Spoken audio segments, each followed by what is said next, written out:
Hello everybody, it's Pixie People here again. It's been a minute, but I was just really waiting until I got 50 subscribers. Well, I was hoping I'd get 50 subscribers. And guess what? We hit the goal of 50 subscribers, so now we get our 50 subscriber special. Yeah, so I'm gonna just do...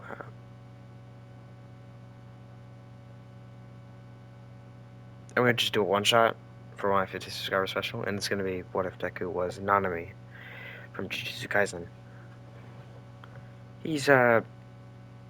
Nanami's been set on fire so far, and I think we all know where that's going, if you're a manga reader. So I just wanted to make this just,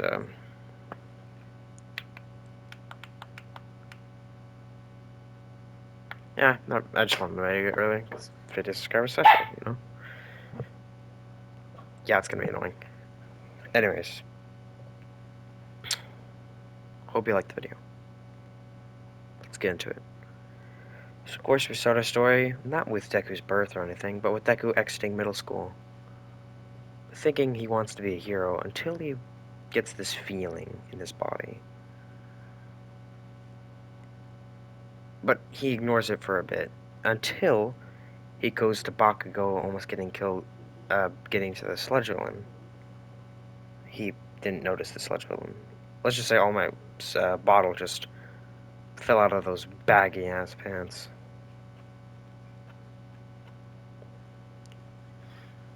And then the bottle just broke in and got Bakugo. And then obviously Deku in this version, we'll just say in this version, he doesn't help Bakugo. Bakugo doesn't die. It's just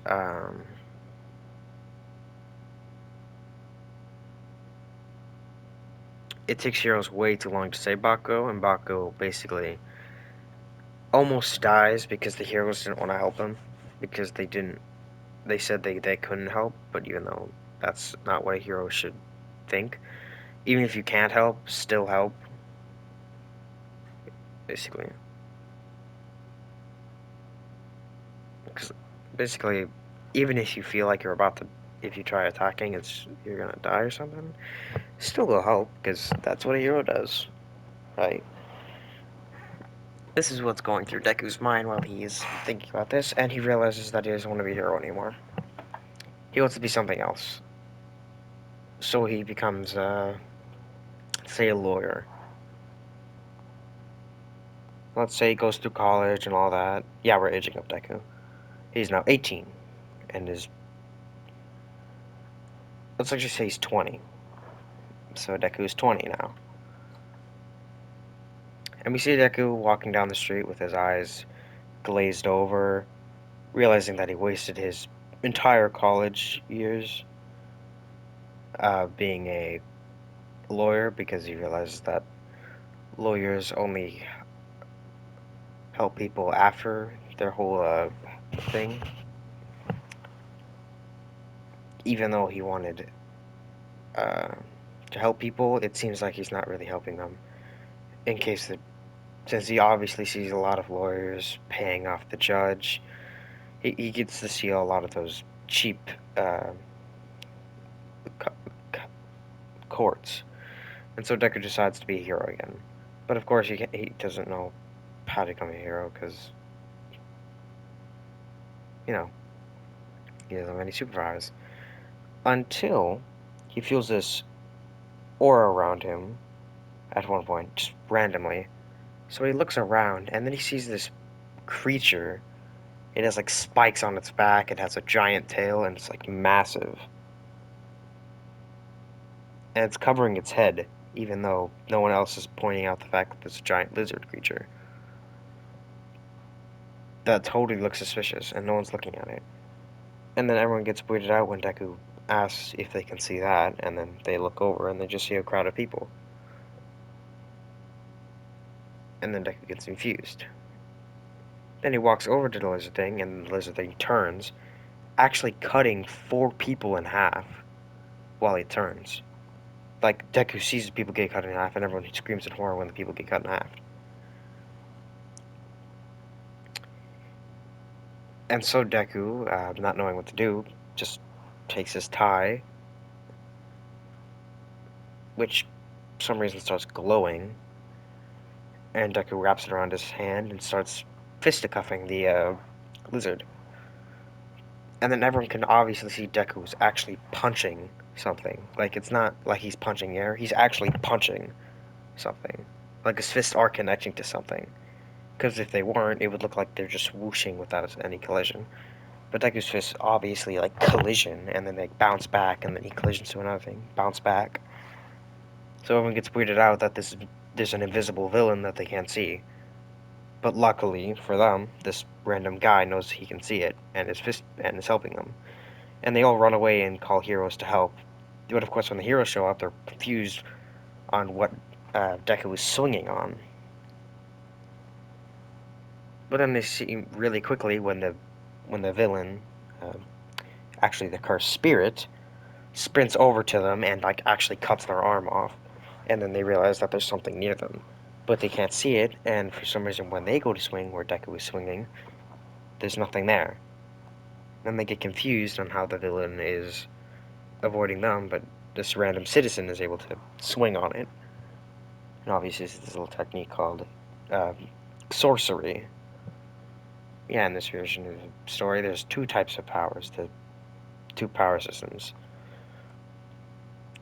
There's no one else with this technique, well, that we know. Well, obviously, there are a couple people with it, but they usually don't use it for good, and they get killed really quickly because they're not as strong as they think they are, because they have pretty sorcery techniques. But Deku's sorcery technique is obviously, he hasn't figured it out yet, but once he breaks off a pipe of a stop sign, he kicks off the stop sign thing, and holds it up to the monster, telling it, you know, you ain't gonna hurt no more peoples. And for some reason, Deku's eyes like glow, and he sees like a straight line across the lizard's neck. And so Deku swings on that, and somehow, with a metal pipe, he cuts the lizard's neck off. Like, clean off. No other thing. Then, that hero that was helping Deku with the missing arm sees the lizard thing disintegrate. Like, shows up for like a second to disintegrate. So the hero immediately tells the Hero Society that this random citizen, of course he got his name, Deku, Izuku Midoriya, but of course, the Hero Society wants to find this guy, so they find Izuku Midoriya and ask if he wants to join the Hero Society. And of course, Deku,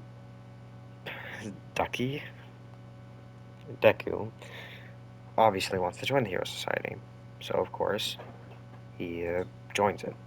But of course, he doesn't listen to a lot of the hero ups and try to get popular.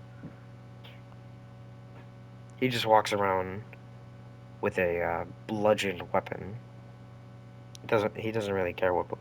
Sometimes it's a bat, sometimes it's a metal pipe, sometimes it's a cricket bat, sometimes it's a hocket thing. Until the Hero Society give him like this metal, this sleep, this sheet of.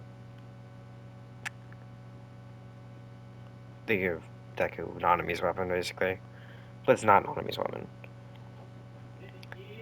They give him a metal, just a metal blunt weapon, and Deku grabs cloth and wraps it around it, and then the weapon starts glowing again, just like it was last time. Oh, of course, Deku's been walking around defeating villains, but not using that little line thing because he's afraid he's going to cut someone in half, but he's able to just beat them up and knock them out. When he sees those line things, he doesn't use the blunt weapon or anything, he uses his fist, so he can just straight up deck them. And of course, Deku, after getting his weapon, is now really strong. Then every single time Deku sees those things that no one else can see, he kills them. He doesn't know. He just kills them because they're a real big threat. And yes, Deku is also caught sometimes killing villains because they go on a massive killing spree. So Deku just immediately, when he arrives on the scene, he doesn't give anyone reaction time. He just cuts them in half, like down the middle, or inside, or their head off, or a couple of their limbs get chopped off. Or sometimes Deku just straight up grabs their neck and cripples them by snapping their neck. You know, like what Invincible did in the second season of Invincible.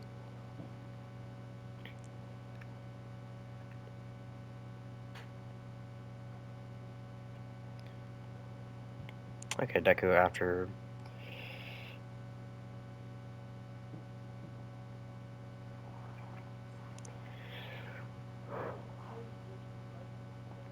Deku. What's Deku? Oh, well, of course we get into the USJ arc. So of course when Deku hears that what's happening in the USJ, he actually sees Ida running and just immediately assumes there's danger that way, so he runs that way. So let's say he gets there earlier than every hero. Like he's so early compared to everyone else. Like he even breaks the door down with his slash cut, with everyone getting shocked that a guy was able to cut through their shield. So Deku jumps down helping Aizawa, not killing anyone, he's just using the blunt side of his weapon just to whack him and using his fist to use his cut ability.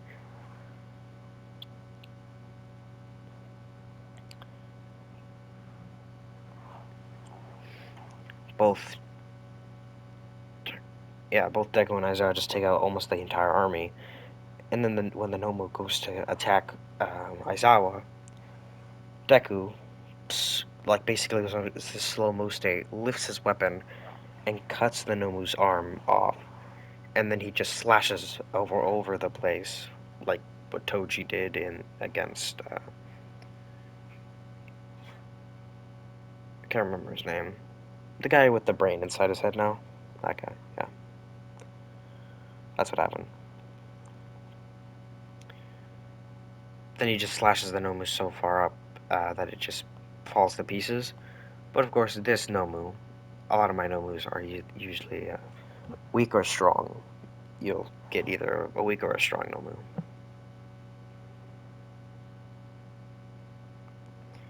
Like in my Fire What If, that Nomu was bubbed, and a couple of my other ones were Deku just one-shots it. But in this one, he doesn't. The Nomu regenerates and starts fighting Deku, but of course Deku is able to just basically feel like he's slowing down time and cut the Nomu before it's able to swing on him, which gives Aizawa the time to use his eraser quirk to erase the Nomu's shock absorption. So basically, it's not able to take hits as good as it used to do, but it still can take hits because it's huge. Like it towers over All Might. That's actually horrifying. Eventually, the hero All Might shows up and fights the Nomu, with Deku actually able to like step into the domain. Yeah, not in a domain expansion, bro, but a domain of All Might and Nomu's fight. Like where they were clashing everywhere. Deku was able to actually keep up with them and cut the Nomu a bunch, like bits off of it. And eventually, All Might's able to, send the Nomu flying, taking out the Nomu. And of course, that's the end of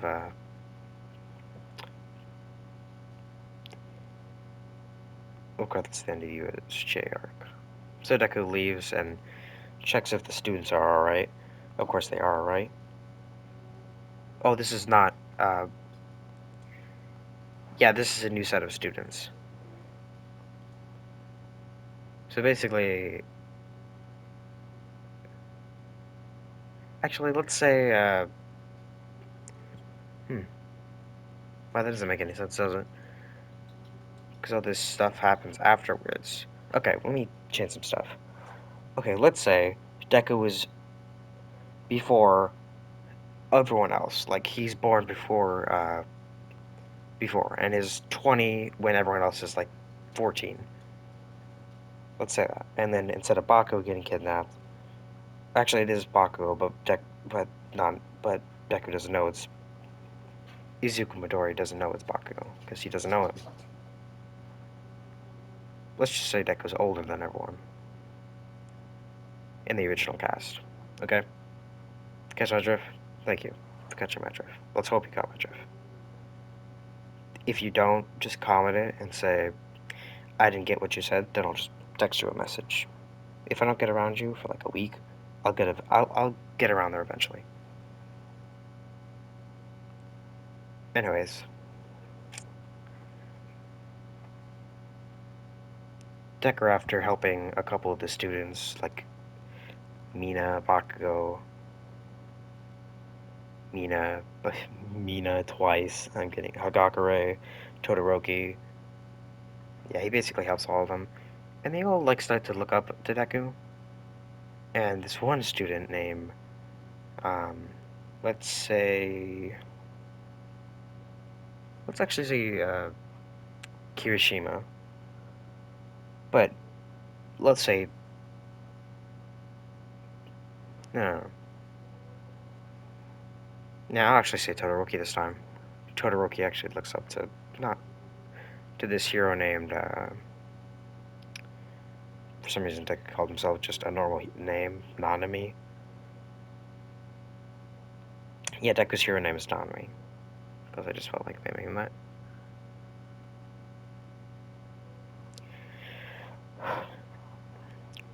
Okay, now that I've established that, we're just gonna go to the next arc. Oh, this is a one-shot, I think. I think I said that at the very beginning, but let's hope I'm able to do the whole arcs in 1 hour. Anyways, man, I just blanked out there. Okay. So, let's continue the story. Deku leaves, and let's just go to the next arc. Let's go to the next arc Deku's gonna be in. He's gonna be in the Stain arc. Let's say he's internshipping Todoroki, because Todoroki forcefully made his father, Endeavor, make him forcefully made him not Todoroki forcefully made himself not join Endeavor's internship.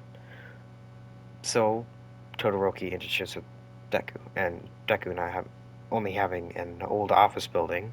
It was the place he used to work at before it got shut down, but he integrated it into his office.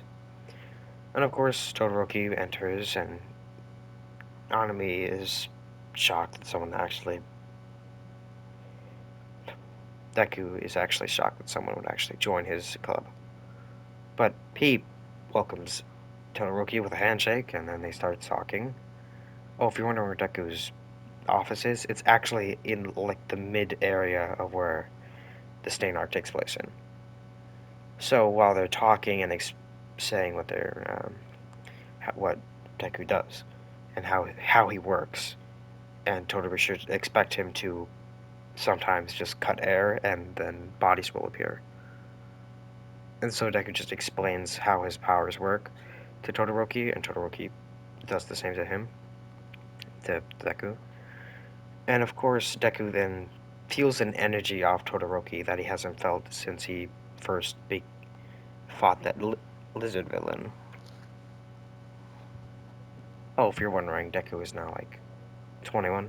He's one age older.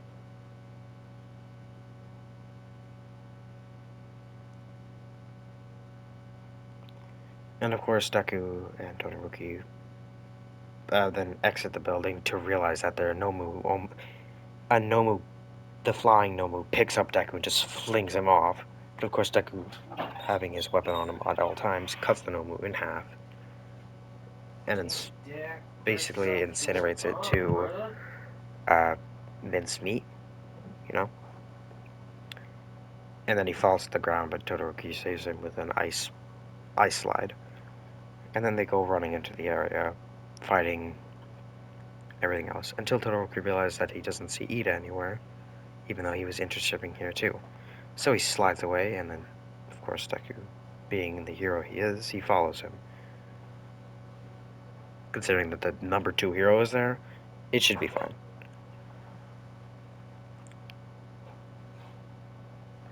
And then Deku shows up to Todoroki about to get stabbed, but Deku tosses his weapon, whacking Stain. And then he runs up on Stain and just clocks him, knocking him against a brick wall.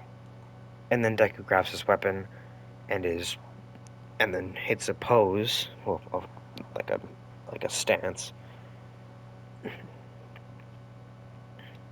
Then both Stain and Deku get into a fight.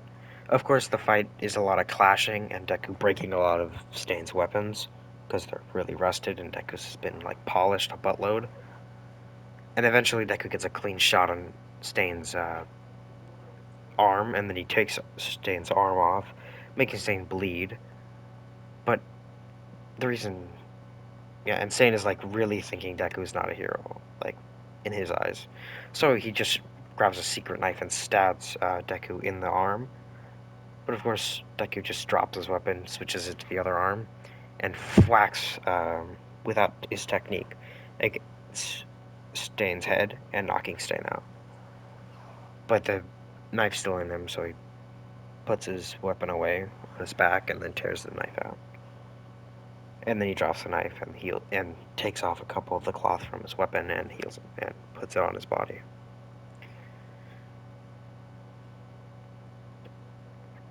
Of course, he bandages Stain's wound as well and ties him up as well with his handcuffs. Okay, if you're wondering how the handcuffs are working with Stain missing an arm, he put the handcuff against his own wrist.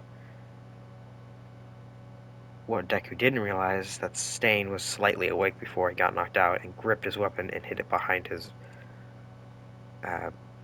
in his back, like he hid it behind his back when Deku was healing himself.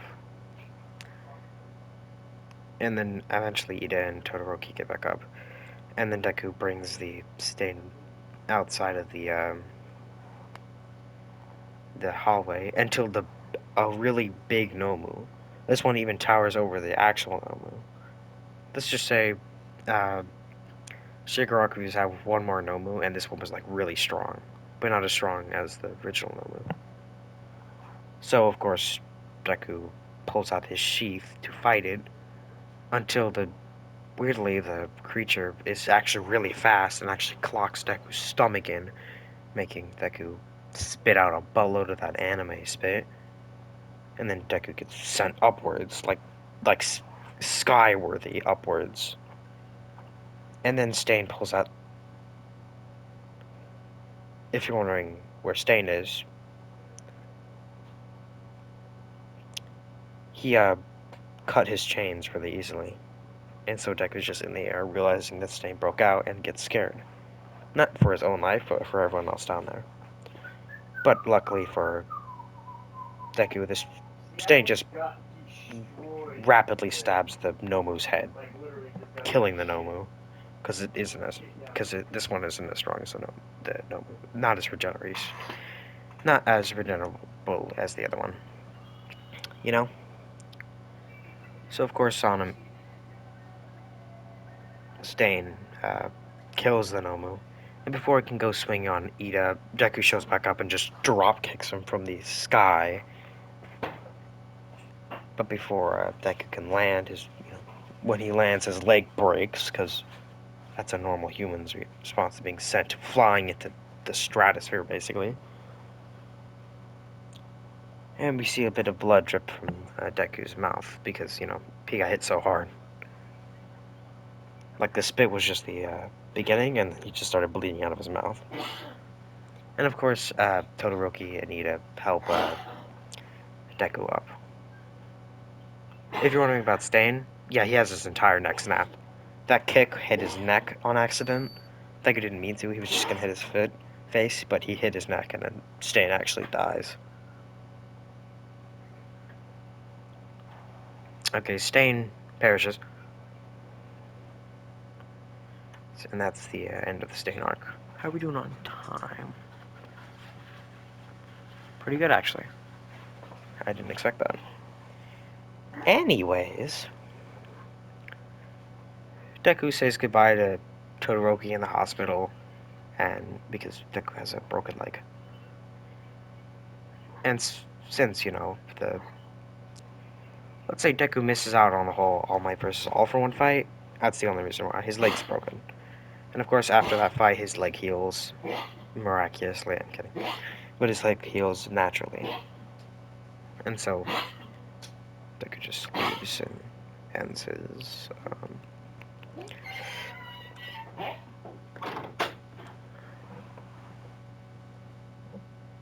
Don't worry, it's not gonna be the same match. Never mind, never mind. You hear nothing.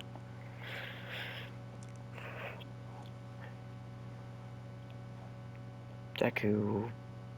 Oh, what's the next arc after the all for one thing? Oh yeah, it's the overhaul arc. Let's say Deku is with, with Ida again. Actually, with Todoroki again.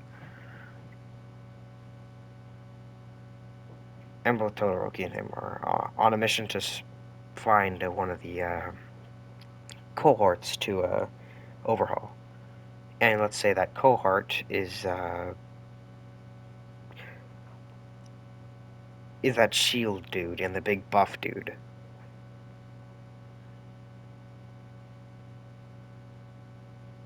Their job is to find where they hide. Until they realize that the only place they hide is in the big area. And we'll just skip to the part where the big chunky Nomu shows up. Oh, if you're wondering who has one for all, it's Mirio. Easy. And of course, the big chunky dude shows up and fights the dragon lady. Well, Nanami and Todoroki sneak behind and follow everyone else. And let's say, like, Deku's with Aizawa when he's about to get stabbed by Toga because copied the girl of that block guy. But, of course, Deku's there, so he just chucks his weapon, knocking Toga straight on her butt. When Nanami catches his weapon, and Toga looks at Deku, and Deku flexes to, like, be in the stance, but all Toga sees is Deku flexing. And, of course, as every single person on TikTok now is simping for Nanami, Toga simps for Deku. And then Toga just gets really bloodthirsty and goes to attack Deku. But, of course, Deku just keeps countering her because her attacks are really pathetic compared to him. But she's getting really happy because of how Deku is being right now. But of course, eventually Toga passes a retreat and actually snags a couple of Deku's blood. Luckily for Deku, she's not going to get a lot out of it because, Jujutsu Sorcerer, remember? Not a quirk user.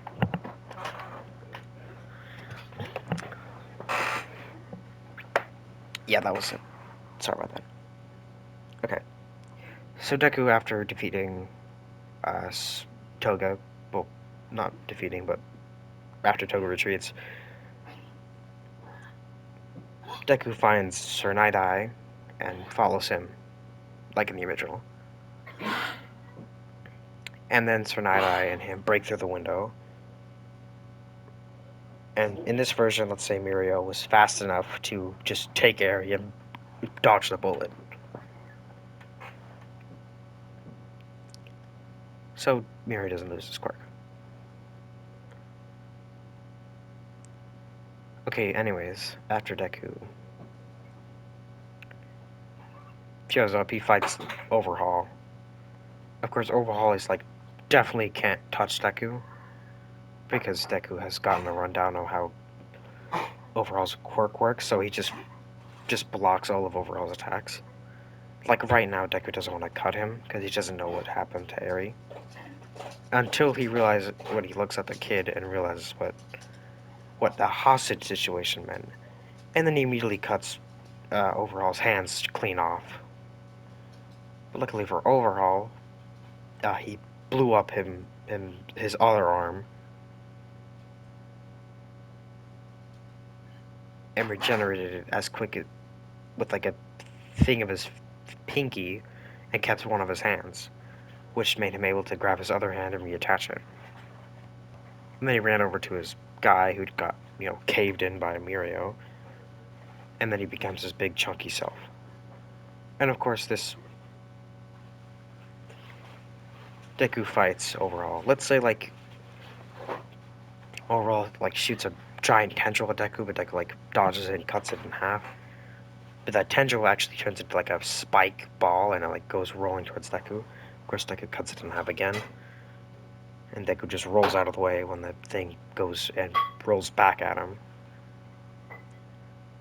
And then Deku has to deal with this slimy appendage of Overhauls. And of course, eventually Deku just figures out its weak point and cuts it so much that it just can't, move anymore. And then Mirio grabs Overhaul and flies him out of the arena, with Deku asking a kid named Ochako, he got her name quickly, and she floats Deku up and then releases her after he reaches the window. Then he grabs onto the roof that's been broken into. Then he sees Mirio powering up by a lot, but not too, not as big as Deku's power up.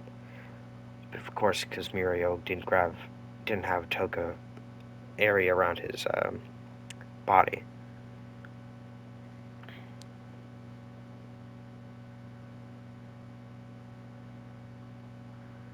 After Eri.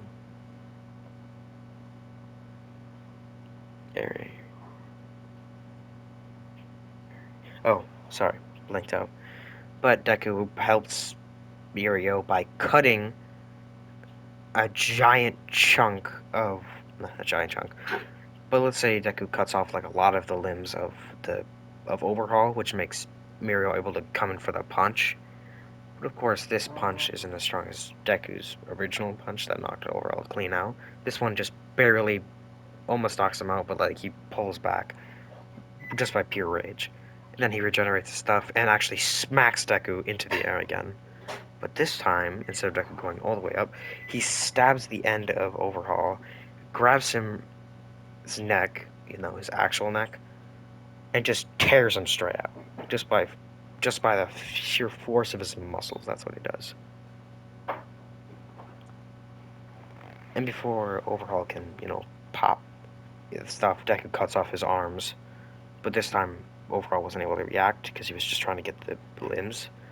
So Overhaul loses his arms, just like in the original, but like in a less brutal way. Losing his arms just by getting cut off, not by slowly disintegrating and then getting cut off. It's more torturous than nothing. Anyways, Deku then cleanly knocks Overhaul out with the base of his hilt, knocking Overhaul out, and then he grabs Overhaul's leg, and then Mirio shows up to help Deku jump down from the collapsing meat pile.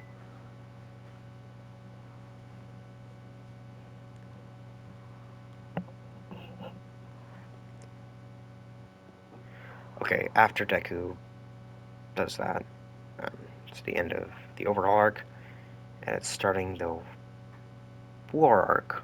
Yeah, that's when Deku shows up. Let's say Deku is one of the people who are with Endeavor, okay? Okay, so after all of Deku just not doing much, because, kind of a side hero right now, he eventually follows,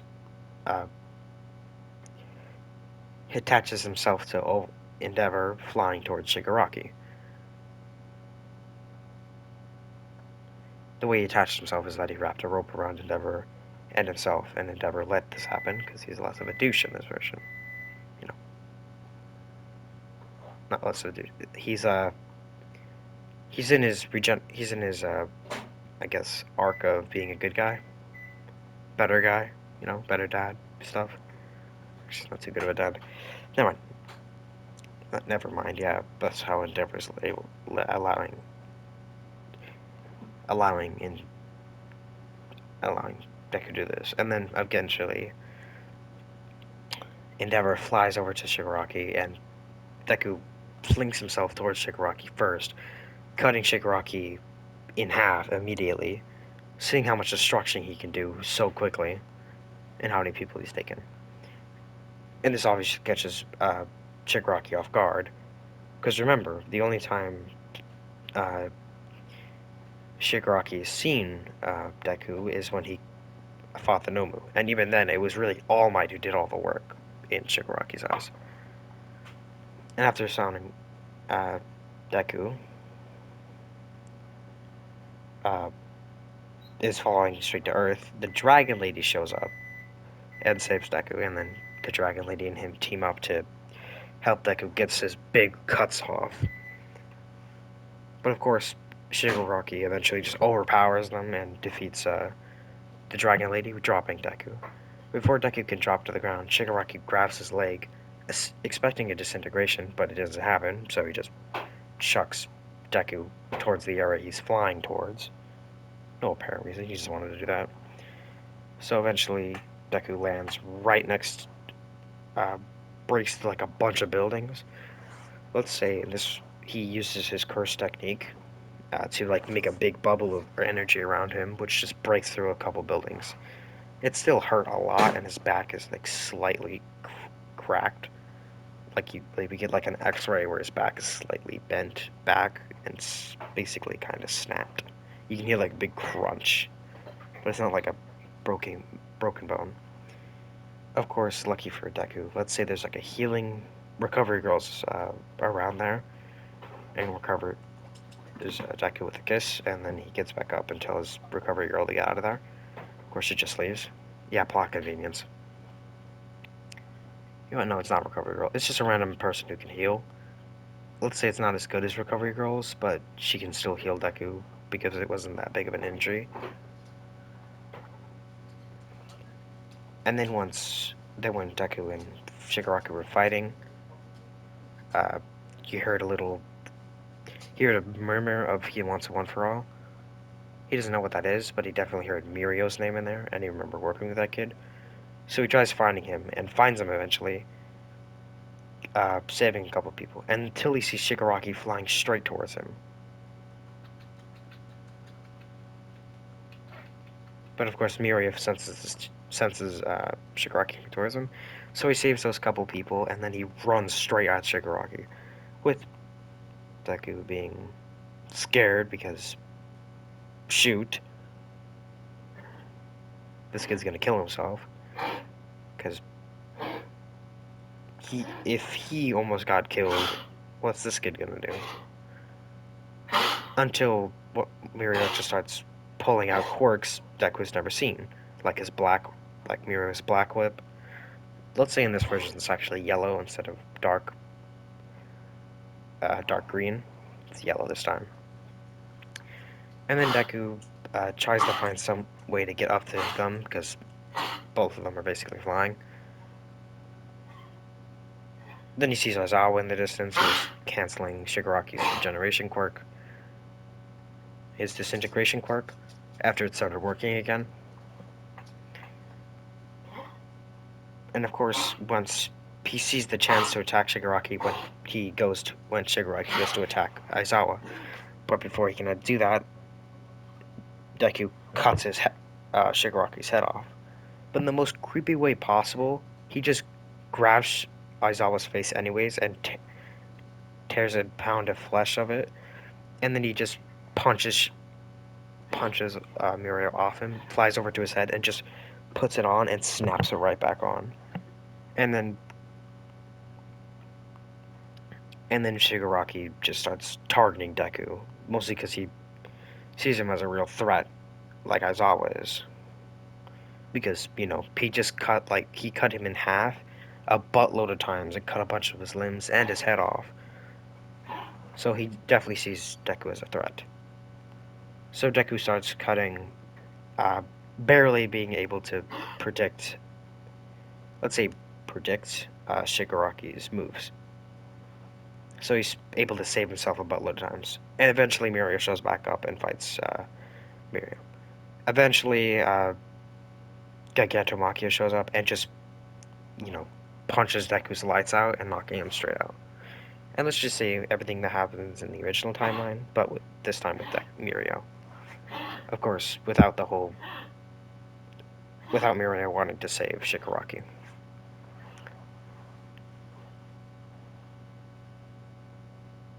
Actually, no, he still wants to save him. And then Deku wakes up in the hospital, seeing the television, seeing all the heroes quitting, and eventually then learns Mirio has become a vigilante. And of course, Deku actually respects Mirio's decision because how is Mirio gonna do anything in the area if all the heroes are quitting? And he's by far the reason they kept winning. And it was by far the best thing that could happen to Mirio right now. And then Nanami just doesn't do the vigilante arc.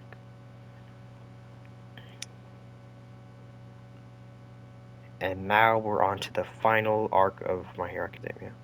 Of course, the arc in the original timeline right now is not done yet. Let's just say I can do this.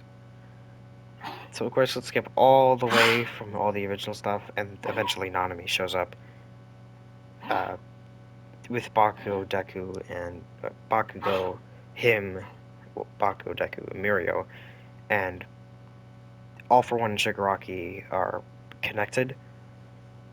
But before All for One can go for Shigaraki just disintegrates them on sight. All for One thought he had Shigaraki wrapped around his finger. He didn't, so All for One eventually dies, and then gets disintegrated and dies. And then Shigaraki's body starts to demorph, but with power, not with anything else. So Shigaraki then just gets really chunky, let's say, really buff, and then starts fighting Mirio and Bakugo, with Deku cutting him a couple times. So they keep, attacking Shigaraki and cutting him up and punching him and blowing him up. Let's say then eventually Mirio and Shigaraki starts clashing fists, which just starts shocking both Bakugo and Deku away. And so their clashing fists just makes just a big crater, and eventually they just stop clashing fists and just start whacking each other, and just to keep swinging on each other. And eventually, uh, Mirio charges up a punch and clashes it right inside of Shigaraki's chest. I mean, let's say, yeah, and then it's almost kills Shigaraki until Shigaraki grabs Mirio's head and squashes it. And then Shigaraki pulls his fist out, but you know, Shigaraki was too busy surviving that he couldn't take one for all. So now he's regenerating. Yeah, that wound took a lot out of him. Until your good boy Deku shows up, slides down, grabs a bit of Mirio's blood, and holds it against one of his ties, puts it around his fist, around his weapon, which Deku doesn't know this, but that just gave him one for all. Because one for all doesn't know who to attach to, except the first person who touches the blood. Let's say Deku had an open hand wound, and that's how he got one for all. And then Deku charges up one last swing of his axe, and then his body starts sparkling with electricity, jutsu sorcery, and all the quirks of One for All clash into each other and make one big swing. And then Deku makes a giant slash that makes a giant anime cut in the air, and that cuts Shigaraki in half. And then Shigaraki's body just straight up disintegrates, with that cut slashing all the way into space, cutting stars and stuff until it dissipates. Luckily, it didn't hit the sun. It did cut the moon. It did cut the moon in half. That's how hard Deku swung. Yeah, of course there's still low ball. That's still a really low ball attack. Of course, Deku sits down and laments on Mirio's death. And then he looks up into the sky, and that's where we're going to leave things right now. There you go. My 50 subscriber special, all done, and I hope you liked it. It's not my... I don't predict that happening in the manga. I don't predict Deku punching a hole through him and then him getting his head crushed. No, I just don't predict that. Anyways, Deku, Deku. Yeah, that's it. Okay. I think I said like, subscribe, hit the, yeah, like, subscribe, hit the post notification bell, yeah, all that stuff. We gotta get to that 100 subscriber special, you know? I'm basically gonna do subscriber specials every 50 subscribers, you know? That's gonna be kind of hard. Eventually it's gonna turn, like, I'm gonna stop doing these, but if my channel grows, but the only way it can grow is if you subscribe. Anyways, hope you liked the video. Have a good day.